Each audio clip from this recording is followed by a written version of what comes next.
Hello, slightly different style of video here. I've been to the Scottish Learning Festival today. That's the biggest educational event in Scotland. About 4,500 teachers go, well, educationalists go over 2 days. We went along, 3 of us from the Scottish Family Party this morning. We were giving out a leaflet about the transgender madness that's been taught in schools. So we did that first thing in the morning, gave out hundreds of leaflets. That was good. Then I stuck around and went around the exhibition and went to a couple of seminars.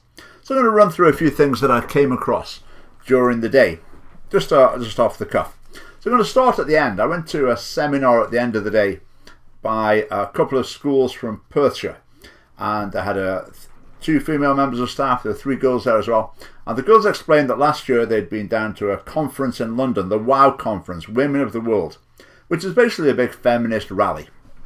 And they came back and explained how that had been a really good school trip, and it was so good they wanted to do a similar thing in Perth. So they wanted to get the Perth concert hall so that all the S2 students in Perth and Kinross, boys and girls, could go to a WOW Women of the World event in Perth. So how are they going to get £10,000? Well, of course, if you're on the right, giving the right message, then your money comes your way pretty easily. So they applied for grants for various people, including Police Scotland. I mean, what promoting feminism has got to do with preventing crime, I don't know. But anyway, so they got the £10,000 and they had this event in Perth Concert Hall. One of the students showed a video that had been made about it. I wish I could find that to show you, because it was pretty appalling. It had a succession of kids coming on. The boys have got their faces made up with glittery paint shapes on their faces, one person after another. The kids saying, "I'm bisexual, I'm this, that and the other," and it was on and on it went. It was sad to watch, really. At the event, of course, Nicola Sturgeon was there, and the school obviously was so proud of what they'd done, and the educational establishment was so pleased with what they'd done that they were given this slot at the Scottish Learning Festival to talk about this great triumph. Here's a little video looking at the event. There isn't a place in the world that actually has real gender equality.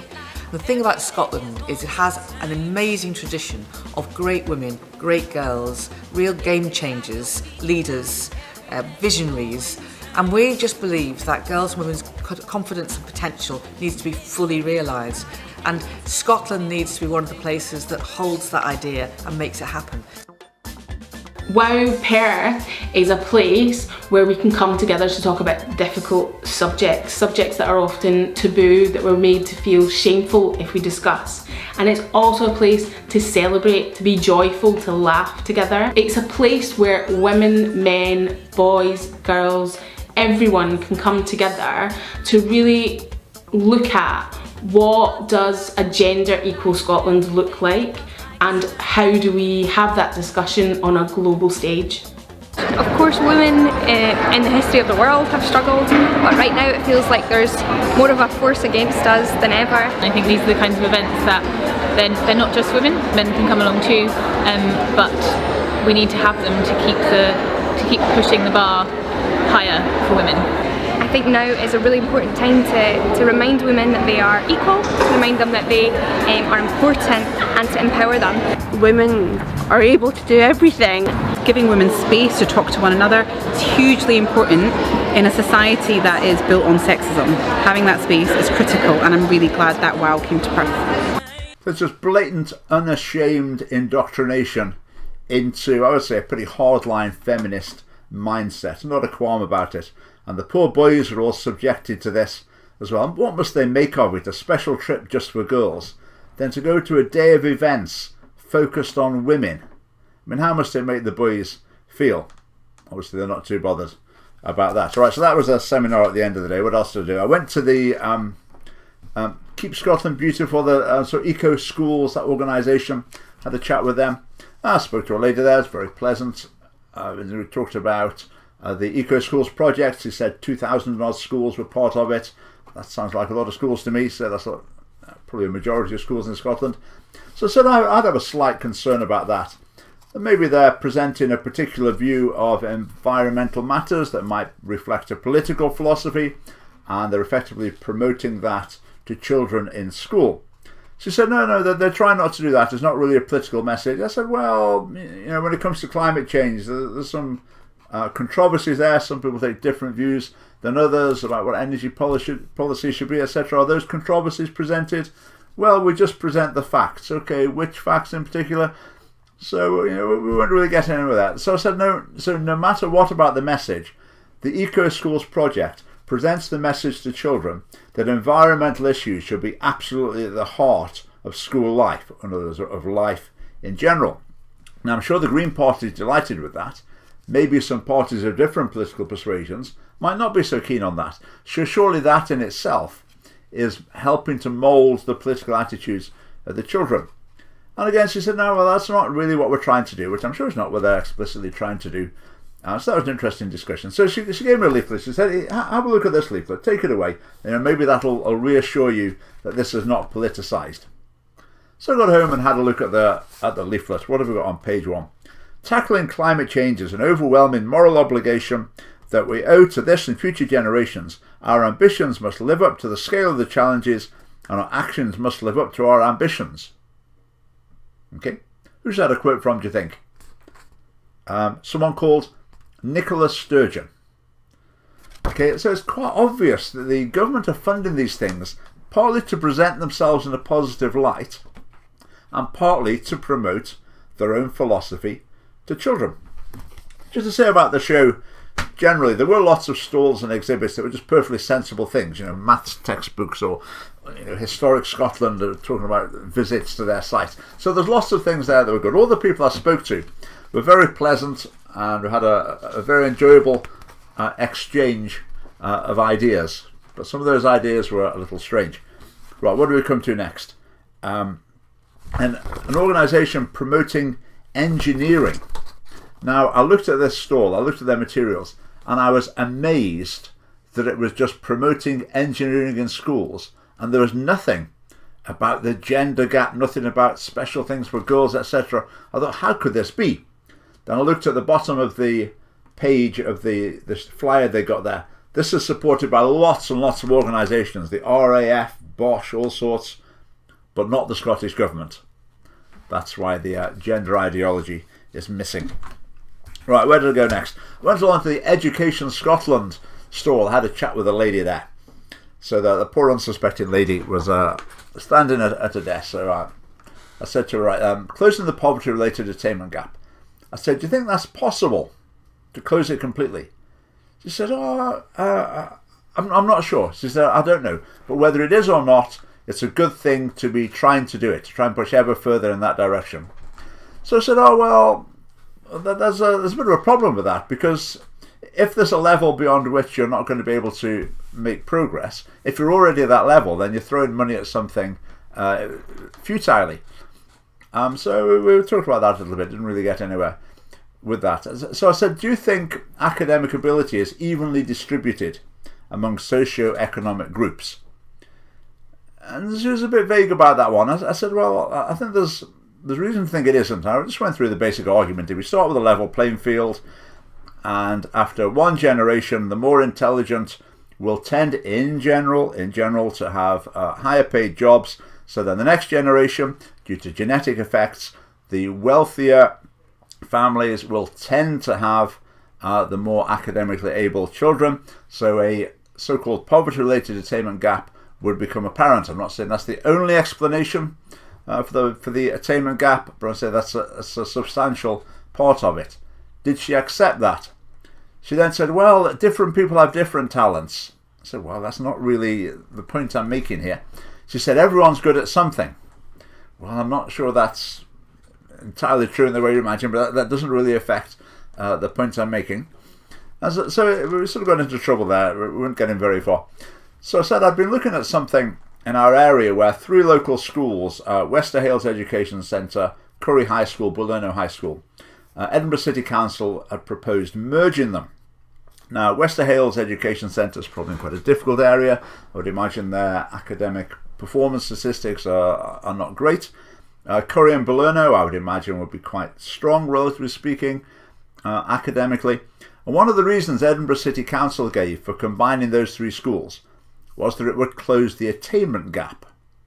Now, in a sense, it would do that, because instead of having 3 schools showing an attainment gap between them, if you put all the kids together, the attainment gap's gone. No one's doing any better than they were before, but you've met the artificial closing the attainment gap target. So I said to the lady, so in general, if you've got two schools, one in a poor area, one in a wealthy area, and the school in the wealthier area has got a higher level of academic performance, merge those two schools together and you've closed the attainment gap. And I think that demonstrates that closing the attainment gap is quite an artificial target, and it can be quite paradoxical if you start thinking about how that can be done. Not sure she entirely followed that. So we then moved on. What did we move on to? Yeah, so I said, so if you want to close the attainment gap, one way is obviously boosting the performance of the lower performing schools. Another way, in theory, would be to restrict the performance of the highest performing schools. Obviously, no one would try to do that. But on the other hand, if someone's got a project that's going to boost performance in already high performing schools, that would widen the attainment gap. So surely the incentive is going to be for Education Scotland, local authorities or whatever, to not pursue projects that are going to boost performance in higher performing schools. And I think that's a shame, because highly educated pupils are a benefit to society, and in doing that you're going to have less of them. That was poverty-related attainment gap, right? What do we go talk to next? Education Scotland. I said about the gender teaching in primary schools. You can choose your gender. You can change your gender. So I said about that. I said I think it really doesn't reflect parents' views. And she said, "Oh, well, we have mechanisms for hearing from parents." I said, "I'm sure you've got mechanisms for hearing from parents, but I don't think they work, because for whatever reason, a very substantial body of parental opinion doesn't seem to be getting through to you, or if it is, it's been ignored, and it's heading in a direction a lot of parents are extremely concerned about." Again, from that point, she didn't really have much to say.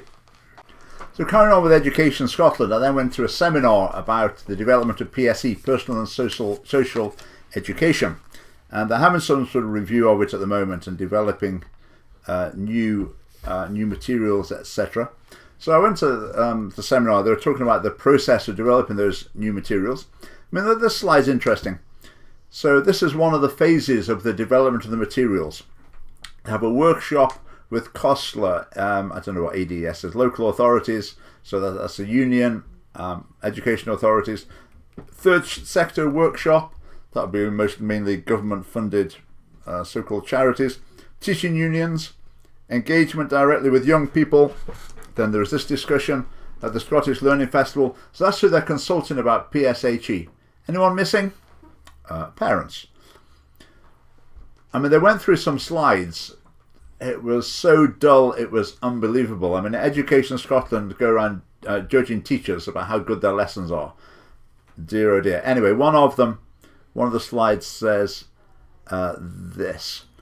Right, increased staff awareness and use of guidance available on the teaching of LGBTI issues is required, particularly in early learning and childcare settings, primary and special schools. Early learning and childcare, that means nursery, basically. That's preschool. So staff need to get better at addressing LGBTI issues in nursery. Right, so after the Education Scotland part, we woke up, and then there was a presentation from a school who was obviously the star school as far as PSE is concerned. They'd been given awards, and listening to the things about the school, you could soon see why, because they were so on message. It was unbelievable. Whole school initiatives, women in science, refugee, new Scots, stamp, that was something to do with violence against women, and something about women in science and engineering or something. Just everything was spot on. The human rights, the LGBTI, everything the Scottish Government wants in terms of indoctrination. This school was absolutely at the forefront on it, ticking every box. And they've got the awards to show it. John Swinney visited the school to give them a pat on the head for their excellent work. Right, what do we have next? Children in Scotland. That's a charity that I think receives government funding in Scotland. And this is their training they offer for people who work with children. Let's have a look at some of the courses. Mindfulness. Mindfulness is sort of Buddhism light. There are some concerns about it. It's a huge fashion in education. Education is often dominated by fashions. So what have we got? Of course, on mindfulness and autism, mindfulness work with children and young people, mindfulness and working with anger, mindfulness in your setting. Okay, lots of that. What else have we got? Attunement in practice, working with children and young people. What on earth is attunement? Well, let's see. This course is for anyone working with children, young people and families. Attunement describes a harmonious and responsive interaction where those involved share positive emotions and cooperate with each other. This is a desirable state for children's and adults' well-being, growth and learning. Again, that sounds like something from the Holistic Health Fair. It sounds something like a bit more of a fashion than anything based in any sort of hard evidence. What else? We've got courses on the teenage brain, implications for behaviour and learning. I've heard courses like this when they say, oh, the reason teenagers behave like this is because the amygdala is not quite connected up to the cerebellum properly or whatever, and they get all this jargon. And at the end of the day, it doesn't help you one bit. So when you've got a teenager behaving the way teenagers do, how does it help you to know that it's a problem with the amygdala? I mean, does that mean that's the part of the head where you give them a tap to get them to come to their senses? Does it help you to prescribe a drug that works on the amygdala? No, it doesn't help you at all. It makes you feel a bit cleverer. When you're talking about the situation, you can think, that's the amygdala not quite developed properly. But it doesn't help you to deal with teenagers at all. What else have we got? Courses about, messy maths, an outdoor playful approach. When children have opportunities to play with loose parts, their creativity, imagination and ability to problem solve becomes evident. It provides the ideal context for developing mathematical concepts. Now, I was a maths teacher. I would say exactly the opposite is the case. Sometimes I've been on outdoor education things where they'd give them a puzzle where they've got, for example, big logs to move round to solve some problem. And when they're trying to work with the big logs, they're completely all over the place. And the best technique is, sit down, get a piece of paper. If you haven't got a piece of paper, get some little twigs and do it on a small scale, then go and do it on the big scale. So the fact that your mathematical brain works better when you're out and about playing with things, I think is wishful thinking. But you can just imagine how many teachers think, oh, that'd be nice, go out and play in the school grounds. Right, what have we got? Equality in early primary settings. Early primaries, so that's probably, 5 to 8 year olds. There's mounting evidence demonstrating the gender inequality and stereotyping. I can't even be bothered reading it. Same old stuff. That's for teaching to primary school kids. Right, the psychology of gender and why it hurts. Suicidality and boys. Boys, right, that's a rare word to come across. Anyway, research has consistently shown that boys grow up to report significantly lower levels of life satisfaction than women.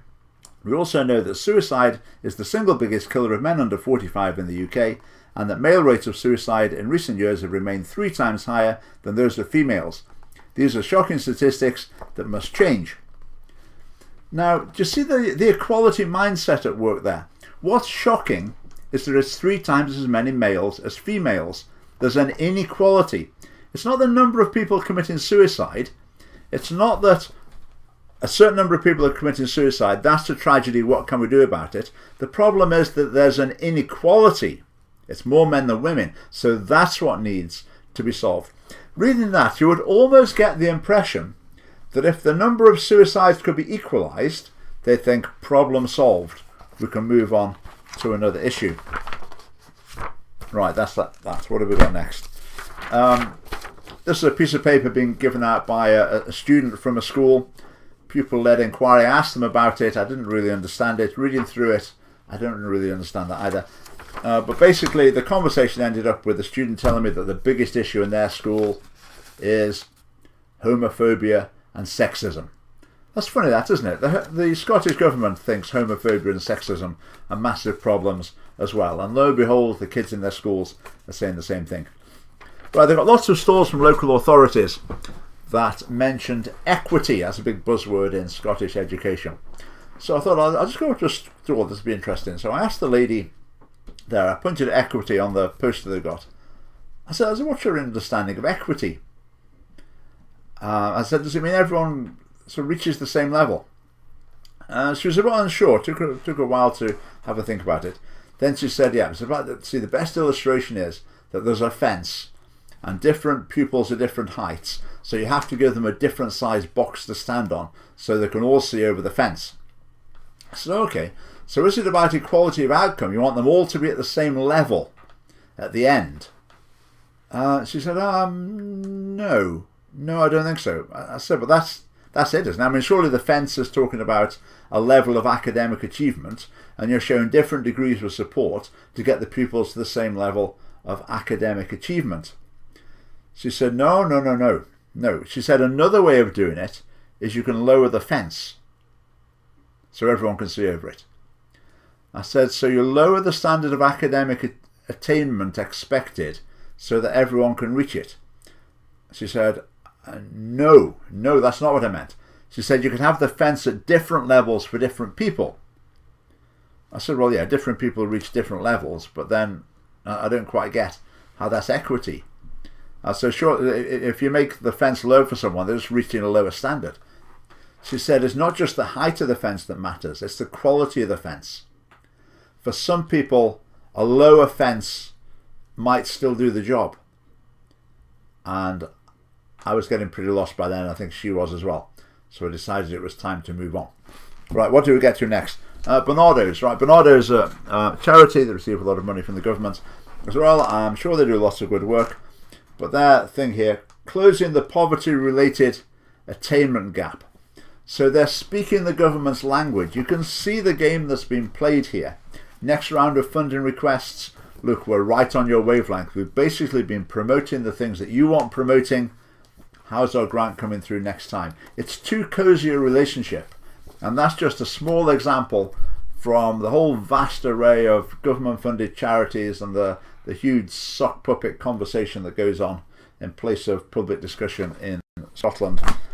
Right, what have we got next? Rookie Rock Stars. This is an organisation, it's a charity. They go into schools and do a day when kids make pop music and make a CD or something, record some songs or whatever. It's probably good fun for the kids, fine. So how do they promote it? Improving children and young persons' mental health and well-being. Again, you've got to speak the language to be in there in Scottish education. Whatever you're doing, it can't just be fun. You've got to have some of the key words. Well-being and mental health. So that charity knows that in order to appeal to schools, in order to appeal to potential funding agencies, that ultimately the money comes from the government, you've got to speak that language. So they are. So I went to the Young Scot stall. Now, Young Scot is a public-funded so-called charity. They're based in Edinburgh. They've got a huge office at near Haymarket Station, and they produce materials for young people. Now, I've seen them over the years. I saw them when I was teaching, and a lot of it is in tune with the government's philosophy, shall we say, and basically shameless promotion of their way of thinking. So I went up to the stall, and the girl there asked me if I was aware of Young Scot. I said, well, let's just jump in at the deep end. I'll tell you what I think. So I said that.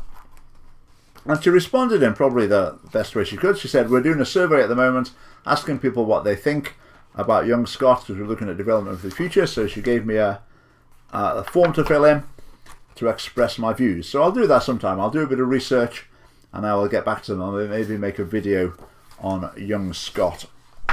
Right, what next have we got? We have Sleep Scotland. Right, this is a charity dealing with sleep, because sleep matters. Their mission is to make sure every child in Scotland gets a good night's sleep. So there's sleep education for schools, teacher training, etc. There's the flyer. So you could go and do one of those courses. Sound Sleep, £195, including VAT. Sound Sleep for primary schools, for secondary schools. You could do the Sleep Awareness course, £250. Or you could go on the Sleep Counselling course at £790. There's a sleep support phone line as well that parents and carers can phone up if they're having trouble with kids not sleeping. So why is that a particular issue at the moment? Maybe in the past it wasn't in particular. Well, I would say the reason that's a problem is that the discipline of parents over their children is being eroded, and maybe some parents are less willing than they might be, or less able than they should be, to tell kids, right, it's time to go to bed now. You go to bed, you get to sleep, and don't get up before a certain time. I think probably increasingly parents are not doing that, and the problem is the results are therefore that kids are not getting enough sleep. Surely a charity is not going to be able to make much difference with that. That's the role of parents, to get kids to bed at a sensible time to deal with that. So I haven't looked into it, but I can be pretty confident that somewhere at the bottom of that charity is some government funding. Well, there's certainly lottery funding, it says, which is sort of a form of government funding, I suppose. But Sleep Scotland, I thought was quite bizarre. Where do we go to next? Respect Me, that's Scotland's anti-bullying agency, again government funded. Needless to say, so we had a chat with the lady there. So I said, there's a huge emphasis on bullying now. Is there an increase in bullying in schools? Has there been an increase in recent times? The lady said she didn't know. I'd have thought that would be something that would be quite important to know if you were focusing on bullying in Scotland. So I said, how do you address bullying? She said, it's all about getting people to respect each other and about celebrating diversity. I said, I'm not so sure. I think there's some people have got a streak in them that they take pleasure in causing discomfort or pain or embarrassment or whatever to other people. I think that's an unfortunate side of human nature, and I think that's what needs to be dealt with. It's not so much that specific to an issue, it's just that someone's got that side to them, that character trait, if you like, that element of their personality that they need to be helped to move beyond, either by explanation, counselling, whatever, or maybe by punishment as well would help them to move beyond it. She didn't agree with that. She said, no, that you're not born a bully. I said, I wasn't saying something quite, putting it that simplistically. I'm just saying it can be a side of human nature that needs to be brought under control, and it's a temptation we need to avoid. But she wasn't into that at all. She was saying it's all about respecting diversity. So I said, what's that mean? What's respecting diversity? So she said, for example, like there's girls in the class. Okay, so you celebrate the fact that there's boys and girls in the class. Well, sort of. You celebrate that they're different. So you're saying boys and girls are different. Well, everyone's different. And then she said, well, for example, in your school leadership team, you need a balance of men and women so they've got good role models. That's part of celebrating diversity. I said, whoa, it's obvious what's going here. I mean, bullying has been used as a pretext to promote a political philosophy. It's the old equity, identity politics sort of philosophy coming through. So it's, as I say, using tackling bullying as a pretext to promote something else. And the LGBT organisations are the masters at this tactic. But Respect Me, as it's called, we're following the same sort of tactic. The whole bullying thing, the bullying emphasis, is interesting. Some people call the philosophy behind it anti-bullyism, and they say it's counterproductive.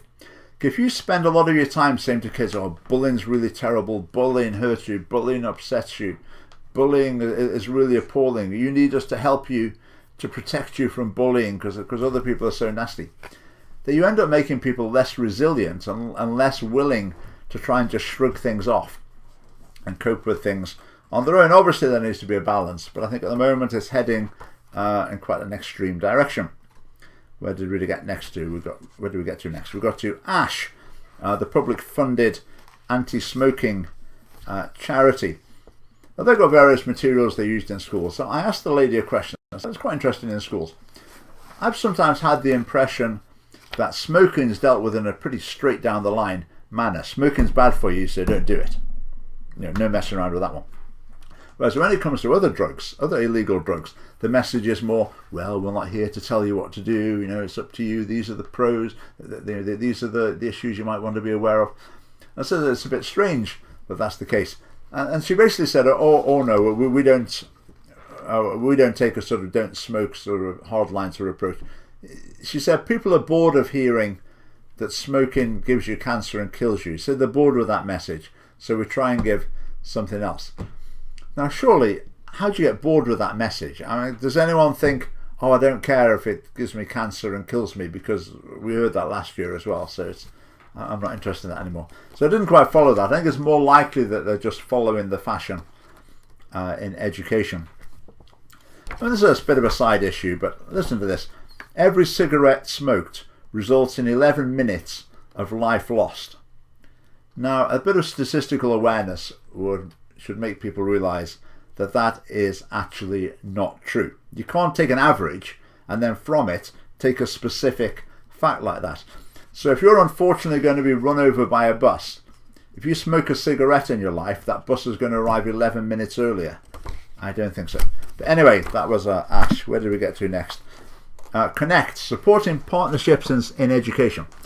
This is a group that supports parent councils in schools, parent-teacher associations as they used to be called. So I had a chat to a couple of ladies about this. It was very positive. They're talking about the influence that parents can have in schools through parent councils. That's all well and good. Then I looked at some of the training courses they'd got. How to deal with bullying behaviour. A training course with Respect Me, the organisation I was just talking about a minute ago. So whereas you might have hoped that parents would be invited to freely give their opinion on these matters, they've been offered training into a particular mindset, a particular approach to things, and then they'll be giving their view on how the schools run. So they've been heavily influenced by the dominant philosophy. I mean, here's another one.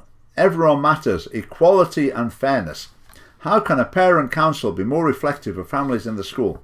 Have you thought about the Equality Act and how the parent council can contribute to creating an inclusive school community?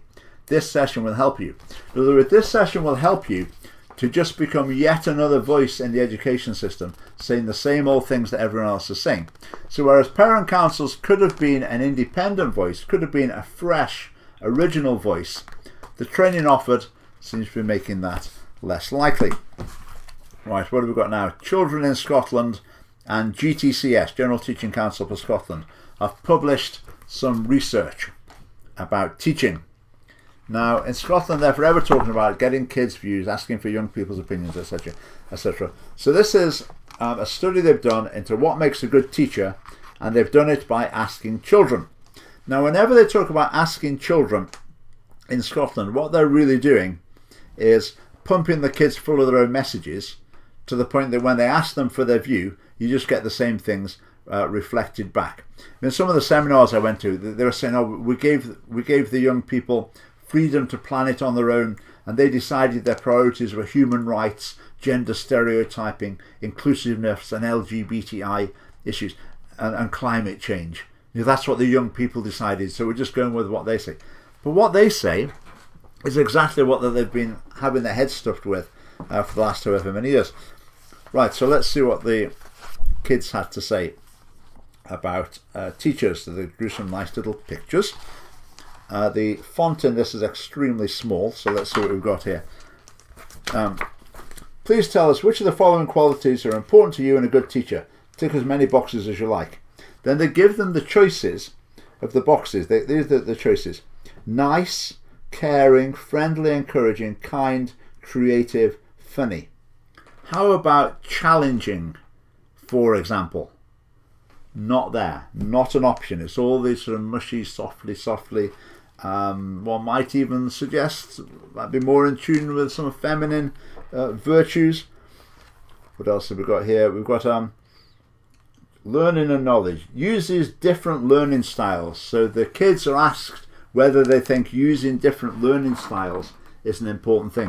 Now in Scottish education, the inspectors are forever saying about using different learning styles. They bang on about it endlessly. It's a real theme. So when they're asking the kids what makes a good teacher, they say, do they use different learning styles? Giving the kids a chance to say tick, as 78% of them did. So they then use that as evidence that the kids want teachers to use different learning styles. Whereas that choice was given to them, and it was presented as though that came organically from the young people. Then the last set of questions they're asked about were about fairness and equality. That's always their obsession. So the kids were asked a set of questions specifically in that area. Well, what else did the kids say there was in this report? A good teacher will give you a cuddle if you are tired or sad. Right, I think most, particularly male teachers, would say they wouldn't dream of giving a kid a cuddle because they think that would be potentially professional suicide. And if it was expected that you were to do that, again, is that going to draw males into primary school teaching? Not so sure. Right, another nice picture. Where do we go here? Pupils who are disruptive should not be shouted at or called out to speak to the teacher in front of the class. The teacher should take them to the side at a time when there's enough time to try and explore what the underlying issue is.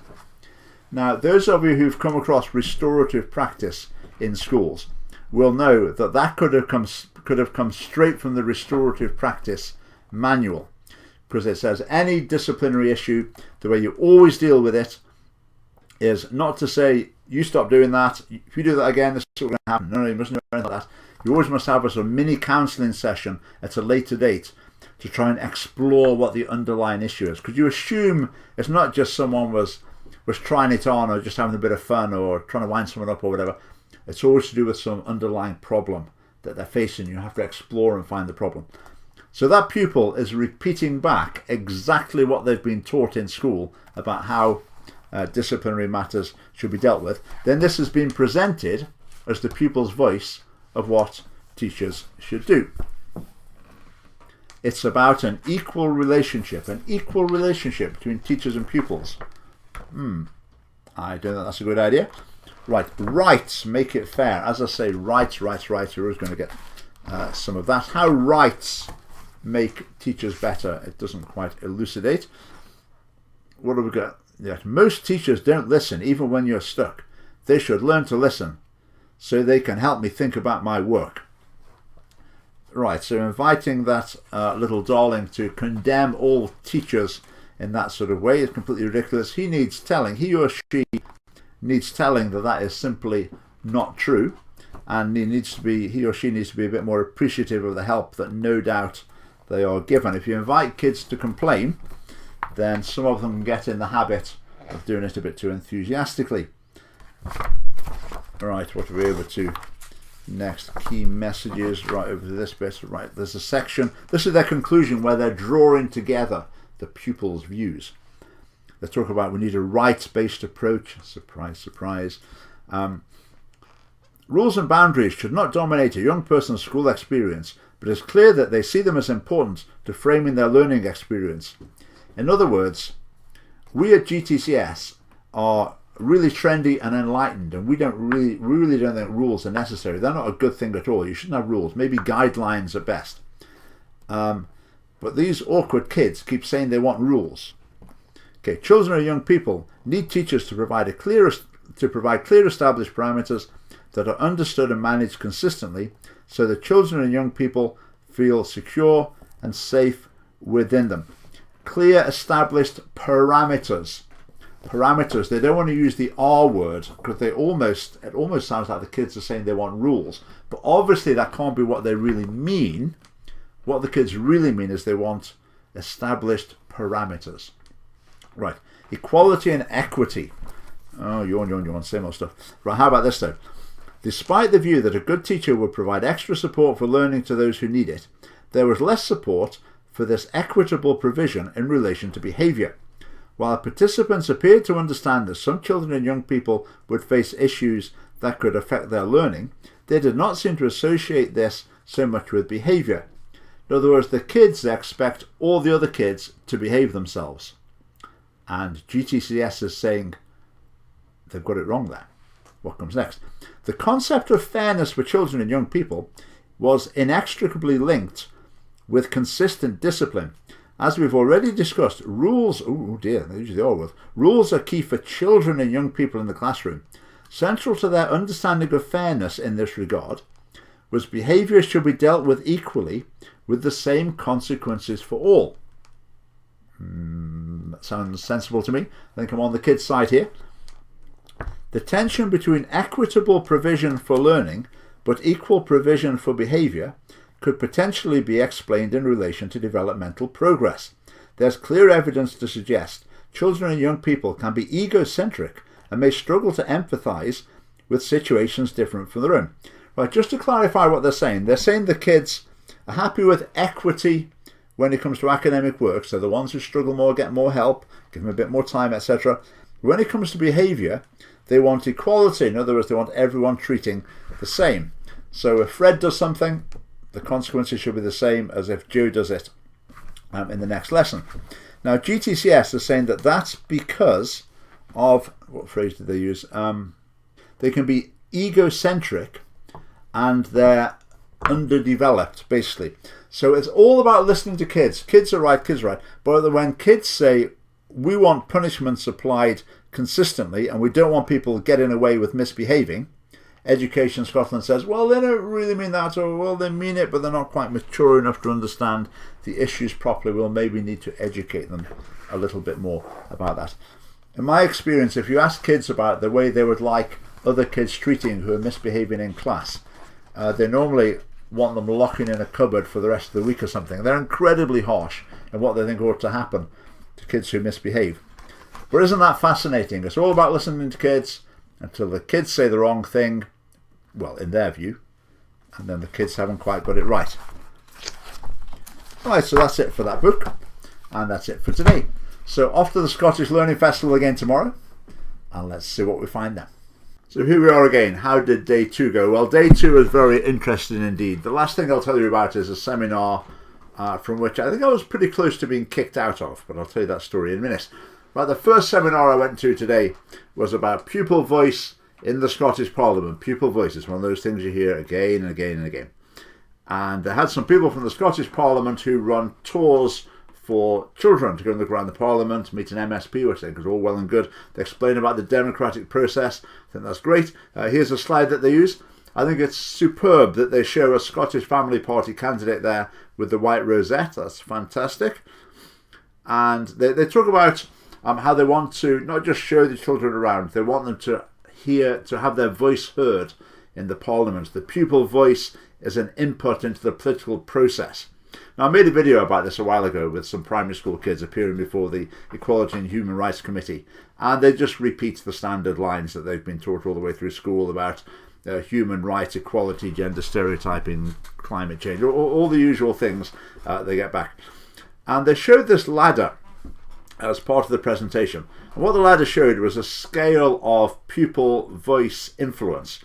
And at the very bottom, it's basically the adults decide what's going on, but they just try and put a veneer of pupil voice on it, whereas it's really the adults that are making the decision. Right up at number 8 is where it is genuinely their own ideas of the young people that are coming through and taking the decisions. And they're saying in the Scottish Parliament team, they're saying they want to move up the ladder to get towards hearing the genuine voices of the kids. And they had someone else there whose job it was to go around schools to hear the pupil voice. So, for example, the consultation about increasing the age of criminal responsibility from 8 to 12, that's currently a bill in the Scottish Parliament. He's going around schools asking classes for their feedback on that bill. It has been around on other issues as well. One of the issues he said he'll be going around to schools about soon is the smacking ban. So he'll be going into classes and saying, right class, probably quite a lot of you have been smacked by your parents. Do you think your parents should be criminals because of the way they've treated you, because they smacked you? Now, I think that is completely outrageous, but that's what will be happening in Scotland. And if you want that sort of thing to stop, that's the sort of thing that really infuriates me, to the point that I'm not going to vote for parties that are going to get down that line. That needs to be stopped, and the Scottish Family Party would stop it. Right, so they had the ladder. So I said, really with that ladder, you can't get to the top levels with the situation we've got now, because the pupils, there's a question time at the end. I put my hand up and said, what you're going to get here is just the pupils will reflect back the views that they've been taught all the way through the years. So you think you're hearing the pupil voice, but what the teachers are really doing is hearing their own views reflected back to them. So it ends up with politicians tell the teachers what to teach, the teachers teach it, the kids take it on board, and then it all goes round in a circle. The kids then tell the politicians what they want to hear, and it's a happy circle of sort of propaganda, indoctrination, and everyone's happy with that. So I put my hand up and suggested that this was the case. And one of the ladies said, oh, no. For example, in the Scottish independence referendum, we're very careful to ensure that we weren't biased at all in schools with that. I said, okay, fair enough, maybe on that particular issue, but on other issues it's incontrovertible that a particular philosophy is pushed. For example, human rights. Human rights are generally associated with the more left-wing political philosophy. People more on the right of politics tend to be more sceptical of human rights. They often want to do away with aspects of human rights legislation.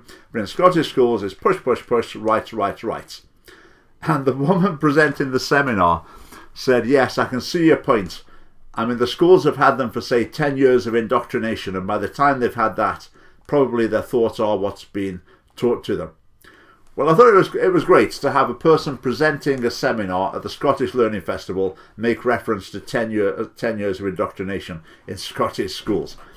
A couple of blokes behind me, I would assume they were teachers, they gave a bit of a cheer when I was saying what I was saying. They said, yeah, that's right, that's right. I'd just like to thank them for their support, and I'd like to wish them well through their disciplinary process that they're probably facing now. The chap who goes into schools, he tried to defend it, saying, oh, no, we don't lead the children, we let them express their own views. But he'd already said that one of the things they go in is they talk about rights. So they take some rights from the UN Charter of Human Rights, and they ask the kids to rate them, which are the most important. And I said, that's not listening to pupil voice. Rights are a controversial area. They should be taught why some people favour rights as a political philosophy, why some people are more reticent to have an emphasis on rights, and then they could discuss between them and offer their opinion. But that's not the way it works. It's already presented to them that rights are really, really important. That's the central thing we need to be looking at, but you just get to put them in order. And he also talked about this age of criminal responsibility going on from 8 to 12. And he showed one of the slides that he used for that. And it had an image of a boy who looked about 8, behind bars, clutching the bars, looking distressed. I mean, it's a joke. And to suggest that it's not trying to lead pupils in a certain direction is completely ridiculous. Anyway, so that was that seminar. That was quite encouraging. I enjoyed that one. Right, I had a wander around the hall again, looking at various things. I went to the Poppyscotland stand. There was an Asian gentleman there, Manonese, a very friendly chap. I had quite a good discussion. And I said to him, I'm quite pleased to see you here. I'm glad you got input in schools. I think that's a really important aspect of education, to bring in the remembrance message. So I was very encouraged. And I thought I'd say a bit about it on the video. I thought I don't want to just be going around sort of knocking everyone, saying that to criticise things. So there were a lot of things at the Scottish Learning Festival were just straightforward and good. Although Poppyscotland, great. So I took the bag off him, off I went. So I got home and had a look at it. And this is what I found. So there's a big poster here. Oh, sorry, that's the Gaelic side. Right, this side's in English. Right, say thank you to the First World War generation. Okay, fair enough. Poppyscotland invites you to think about all those who lived through this tragic and remarkable time, and to say thank you for what they did for us. Well, that's what remembrance is about, saying thank you for people who made sacrifices for the freedom and prosperity that we enjoy now, to defend the nation and to protect us from great dangers. So yeah, we really do want to thank some people. Who do we need to thank? Well, they've got 6 categories of people. Number 1, pioneers. If you've ever used a tea bag or worn a wristwatch, you can thank innovative pioneers during World War I for making them commonplace. Someone who invented the tea bag. Remembrance. Now the picture is of a woman that she seems to have some tea baggy type paraphernalia on the desk, so I guess maybe she is the inventor of the tea bag. Is that really one of the 6 categories of people we need to thank for the First World War? If they do want to talk about innovative pioneers inventing things, maybe the tank might have been worth a mention. Anyway, pioneers, inventors, and obviously a picture of a woman. Right, you can probably guess the sort of things that are coming next. What's next? Soldiers, the people who actually fought and died in the trenches. No, the next one, children. 340,000 children lost family in World War I. Despite this trauma, they played a vital role in the war effort. Now again, that's true. Children did play a part in the war effort. Coastal watch duties, helping out, salvaging metal, etc., etc. Children did play a part. Obviously not a huge part, but they did get involved. Some gave their pocket money to the war effort, etc. So children did make a contribution. So maybe worth a mention somewhere. But not obviously the central thing.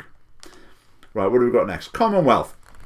Volunteers from pre-partition India, so India and Pakistan, Australia, New Zealand, Canada, Africa and countries all across the Commonwealth answered the call. Right, indeed they did, so that's great, yep. So soldiers from across the Commonwealth, and we have a picture there of 3 soldiers who assume are African, so we've got some people of a different race represented. Now that's absolutely fine. The contribution of people from across the Commonwealth, all of them, it's all appreciated, but you can't help thinking the people who've put this poster together, that's their agenda. So a woman inventor, children, people of a different race. What are we going to get on to next? Number 4, the arts. The arts were impacted by the experiences of Wilfred Owen, J.R.R. Tolkien, and many more. So when we're thanking the generation that fought and won the First World War for this country, we need to be thanking poets. Right, you can guess what's going to come next. Which group do we need to be thanking next? Women. Of course, women played a huge role in supporting the war effort. This helped to change their role in Britain. Right, women did play a very important part in the war effort. That's absolutely correct. Taking on many roles in factories, agriculture, etc. So yeah, well worth a mention. So what have we got next? The last group. We've had children, we've had women, we've had people from other countries. Men? Possibly? No, not men. The armed forces. Coming in at number 6, we have the armed forces. Now what did they do? Well, they fought in the most horrific conditions, saw appalling, terrible carnage, saw people blown to pieces, they were traumatized, appalling injuries and massive casualties. They're the people who are on the front line who bore the brunt of the First World War. What's to say about them? Despite the struggling economy, soldiers returning home brought the same resolve they'd shown in the war to rebuilding Britain. I guess avoided actually getting to the heart of the matter. The other groups, the women played a huge role in the war effort. The men, well, they were really positive when they came back home. Now, Poppyscotland, why are they presenting this social justice ethos influenced message? Because that's obviously what it is. Someone's put that together with a view to fitting in with a sort of social justice type thing, and it's all about race and gender, etc., etc., etc. Right, so where's this influence come from? Let's look down to the bottom of the poster. Who's got a finger in this pie? Education Scotland. So I don't know quite how that worked, but obviously Poppyscotland know the score. If they want to be in schools presenting their message, then it needs to be in tune with Education Scotland, so it needs to be infected with this social justice slant, which is a shame. Okay, another seminar I went to called Rise. It was to do with a pastoral care project in a school where they'd set up a sort of drop-in centre where girls could call in and just get some emotional support, or a place where they could get some practical help with their work, whatever. If they were finding things difficult that day, it could be a place where there'd be someone to talk to. Now, which all sounds fine. It was only for the girls in the school, which I found quite surprising. They said they couldn't resource it for the whole pupil body for the time being, so they started it just for the girls. Obviously, it was going to go to boys later on, maybe in a slightly different form, but it started with the girls. Why did it start with the girls? Because the girls reported having more emotional difficulties, emotional problems, mental health problems. So that's why this thing is just for the girls at the moment. Now, throughout this, the lady presenting it, she made reference to a map of the area that showed the relative wealth and poverty of different areas, almost street by street. And she was saying a lot of the customers, if you like, for this drop-in centre were from the poorer areas. And she kept bringing that theme in again and again. She said, we haven't had many, or maybe not any, Duxes, that's the most academic award in the school, haven't had many team captains, don't have many head boys, head girls from these poorer streets. They tend to come from the wealthy ones. And when it came to this drop-in centre, most of them were from the poor areas. And I was just listening thinking, who cares? If you've got this extra support available, it's for who needs the support.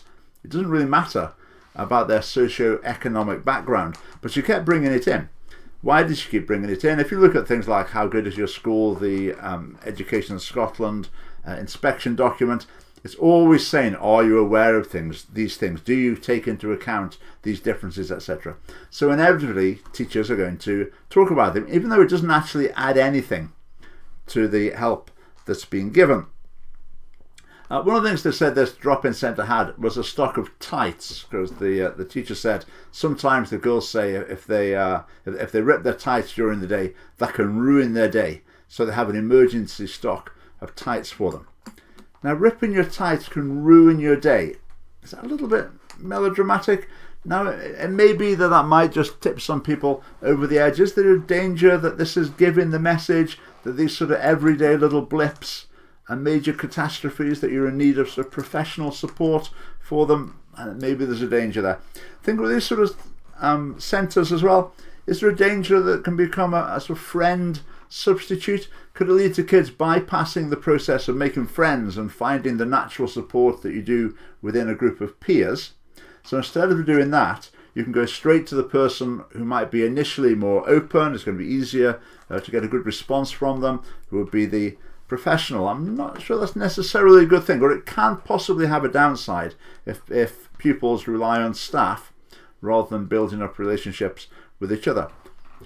This group of girls who were regulars at this drop-in centre, they had special trips from time to time, sort of bonding experiences, which I'm sure were very positive for the girls involved. I wonder what the rest of the student body makes of it. So if you see this special setup for people who are struggling, maybe their behaviour might be quite bad in some ways, or they're not maybe keeping up with their work, and they're getting this extra support already, and then they're going on some quite attractive, fun trips as well, special trips just for them. I'm not sure that would go down well. I would imagine there might be a touch of resentment there, and I think that could be unhelpful for the school in general. It could also be unhelpful for the girls who are involved in this special programme as well. So what I was left thinking from this seminar was that the project is good. They're doing a good thing, and there's a need, and it's a valid way to meet it. But I just can't help feeling sometimes that things are out of balance. There seems that there are so many teachers, so many educationalists who want to be involved in this sort of thing. So the seminar after seminar is really a thing that's emphasised in the schools when they're talking about what they're doing. Okay, what about the teacher who wants to be involved in, toughening them up, giving them a bit of a challenge, a bit of character building, pushing them on to excellence? So they may be doing okay, but let's see if they can really do something exceptional. You don't hear much of that. It's more of the person that can't get through the day, the person who's only turned up half of the week. If we can just get them to turn up for the whole week. Okay, perfectly valid goal, absolutely invest time and resources in that.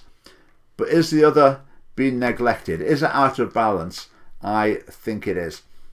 Now, apparently teachers in Scottish schools, 77% female, in primary school 90% female. And I think that's going to tend to have an influence to the style of education that's being delivered. And I think the move in Scottish education at the moment is definitely towards a more feminised approach.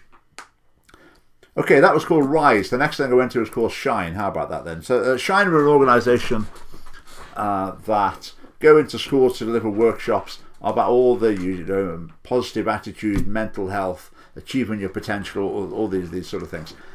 So most of what they were doing it seemed pretty straightforward. I'm not sure whether it's worth schools spending money for people to come in to do these things. I don't know. But anyway, it was all fairly straightforward stuff. But it mentioned a growth mindset in a few places. Now, growth mindset is a huge fashion in Scottish education, I think maybe even worldwide. It's just the idea that you don't think, I'm not very good at this, so that's why I haven't done very well. You just think, if I work harder at it, I can get better. You have the idea that you can improve at things, which is probably a pretty good attitude to have. Now, I saw a tweet a few weeks ago from Jordan Peterson, and he was drawing attention to some research on growth mindset. And this research had shown that basically it doesn't really work. It doesn't really make any difference to pupils' academic attainment and other areas as well. So I mentioned this to the lady on the stand. I said, were you aware of some research that seems to indicate that this isn't actually effective? No, she wasn't aware of that. She didn't know anything about that at all. Now, I said in education, it does seem that often a fashion takes hold, and because people understand it, it seems attractive, it seems intuitive, it spreads like wildfire, and before you know it's being practiced in schools all over the place, even though it doesn't have a good evidence base. And the lady said, I think all professions are like that, aren't they? I said, well, I hope not. I hope surgeons don't operate on that sort of way. Oh, there's a really charismatic chap somewhere who's made some really good videos about a certain sort of procedure, and it really sounds great. Everyone's doing it, so I think we'll do it in this hospital as well. I hope not. I hope they get the research and look at it very carefully, and when there's sufficient evidence that it actually works, then it spreads and becomes normal practice, and not so in education. Okay, we now get to the seminar I mentioned last. This is the one where I think I was pretty close to being asked to leave. It was about LGBTI issues, and it was presented by a group of schools from the north of Scotland. Huge queue to get in. Most of the seminars were pretty thinly attended. This one was chock-a-block, as I say, the people queuing down the corridor to get in. It was arranged in little circles of chairs, and each group of, say, I don't know, maybe 10 people was led by 3 pupils from one of the schools in the north of Scotland. Just looking around the pupils, I thought all of them were girls. I actually realised later there was actually one boy there at all, but glancing around it really did look like every single one of them was a girl after about maybe 20 of them. Oh, just while I'm on that topic, the last seminar I talked about as well, there were about 25 women and 2 men, including me. So I went to my group, I sat down, there's a big LGBT rainbow flag on the floor in the middle, and the 3 girls started introducing their message. The girls there as well. Some had pink hair, some had orange, some had green hair, etc. So off we went. So they started off saying it's about diversity, children's rights, equality, all the usual buzzwords. And the first group, I just sat and listened to these girls speaking. And it's uncanny to see people just using the words, using the terminology exactly as they've been taught. They could have been an SNP, MSP in the Scottish Parliament. It could have been Patrick Harvey in the Scottish Parliament. It could have been a representative of LGBT Youth Scotland. They were absolutely trained to be word perfect, presenting this standard philosophy of LGBT education. They were talking about role models. They were saying, when we were in P2, there were no gay people in the stories we looked at. We think there should be representations of gay people in P2. Then there was a gay teacher in the group as well who was saying, oh yes, I think so too. Maybe even earlier, yes, we need trans people too. You can it's just the standard lines. They just say the same things round and round in circles. So I sat and listened to that, and I say the main impression was just that these pupils had been turned into orthodox talking machines. There wasn't really much time for discussion in that group. So on to the next group. It was supposed to be about homophobic bullying, so they had some questions to get started. One of the questions was, what percentage of schools do not think that homophobic bullying is wrong? What percentage of schools do not think that homophobic bullying is wrong? So I just interjected at that point. I said, well, I'll tell you the answer to that. I don't know what your questionnaire is going to say, but I'll tell you the answer to that. It's 0. There isn't a school in Scotland that thinks any type of bullying is acceptable. And then the actual figure was supposed to be, 73% or whatever. So they said, maybe it's to do with perception, or the school needs to make it clearer, or whatever. So again, they kept talking, absolutely on message, as though no slip in the programming at all. They've got all the lines ready. And one of the girls said, we're in the LGBT alliance group in our school.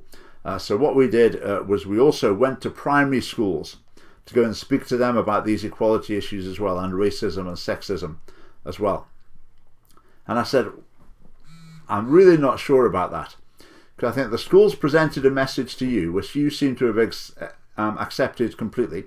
The message that you've accepted from the school does align with the political philosophy of the government, and then you're taking that philosophy to primary schools and presenting it to younger children. I don't think that's what education's all about. I don't think that it should be your role to effectively be preaching the government's message to younger children. I think that's out of order. They got quite surety about that. They said, no, it's our thoughts, this is what we think, it really is what we think. It is really what they think, but they've been heavily influenced by their education. Now, some of the other teachers in the group also got quite shirty. They're saying you're being disrespectful to the young people. So I'm not being disrespectful. I'm just commenting on the process that's taking place here, and I don't think that's the way education should be operating. Then one of the other teachers said, "So you're saying we should be racist and sexist bigots, are you?" I mean, all these people for the love and tolerance just say the wrong thing, and they turn a little unpleasant.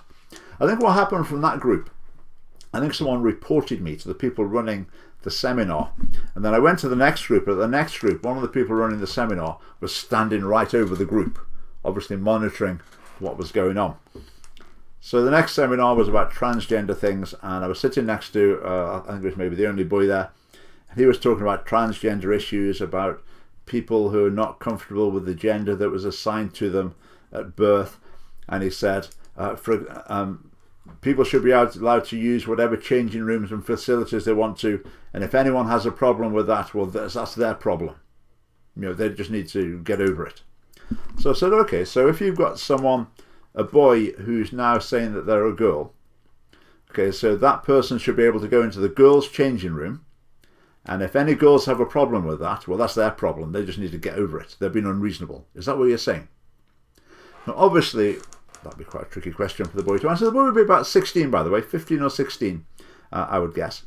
As soon as I asked that question, another teacher butted in and said that will be up to the head teacher to decide. Obviously trying to protect this boy from being put on the spot. And then the session went through and it finished. At the end of the session, the person at the front said, "Thanks so much for engaging in that. Thanks to almost all of you who treated the pupils with respect." So obviously I was the person who allegedly didn't treat them with respect because I tried to enter into discussion about these issues.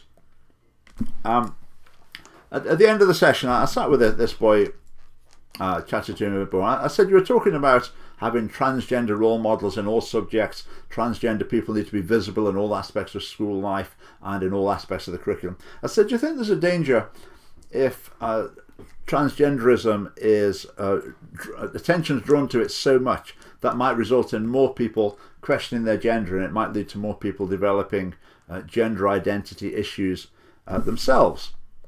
Perfectly reasonable question. The person I said was standing watching over the group, swooped in and took him away to protect him from having to answer a critical question about the topic that he was talking about. Now, I think that was very interesting. So at the end of that, I was just gathering my things up at the end, and one of the teachers who'd brought one of the groups came over to me and said, "If you've got a problem with what these pupils are saying, we'd prefer you brought it to us rather than asking them." I said, "Well, actually, you can't have it both ways here. If you're taking the decision to use children to promote a message in a seminar, a message on a controversial topic, then you're making the decision to put those children in the position that usually adults have of having to discuss that topic. Okay, you can't then claim them as some sort of human shield that they can't be criticised because a pupil's presented it." I said there's two valid positions you could have taken. You either take the position of these pupils are mature enough to present their views and to discuss them, or you say they're not mature enough to do that, and so we won't use them to present controversial views to an audience. They're your two options. You can't have the sort of best of both worlds option. I think these pupils I was talking about, I would say, I guess they're about 15 or 16. So some of them could probably already vote in an election. Others will certainly be able to vote by next year, I would say. So they've had this message drummed into them at school. When I just begin to speak to one of them from a different perspective, they're whisked away from me. And they'll have the vote. How clear can we make it that the education system is basically, in regard to these things, is an indoctrination system, and it's presenting one view, it's shielding them from others, right up to the point where they'll be voting in elections. So that lady said things like, we've travelled for 8 hours here. I mean, could you not take that into account?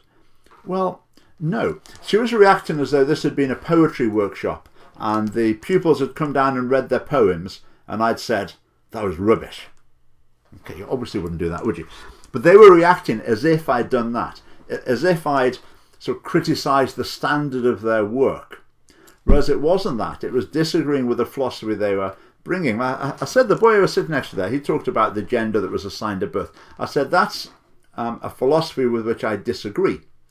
And so I'll enter into discussion with someone who's presenting that to me. But no, she wasn't having it at all. Another lady came over as well. She was a bit more aggressive and worked up about it. The whole experience in there was of quite aggressive, intolerant, quite angry, bitter. Basically, it was heading towards the point, I think, if that had been a two-parter, I think they'd have asked me to leave at the interval. Okay, if it had gone on and I hadn't left, I don't know, they might have ended up calling security or something. But it was quite an eye-opener to see the sort of things going on in Scottish schools. Right, just before I wind up, a few interesting things I saw all the way around. There looked some great toys for young kids to play with. I quite fancy playing with that. It looked great. Historic Scotland have got some good gear. They've got a big Roman shield and things. These things can be lent to schools, I think. That looks good. A little robot. People encouraging kids to get into STEM subjects. That looked great.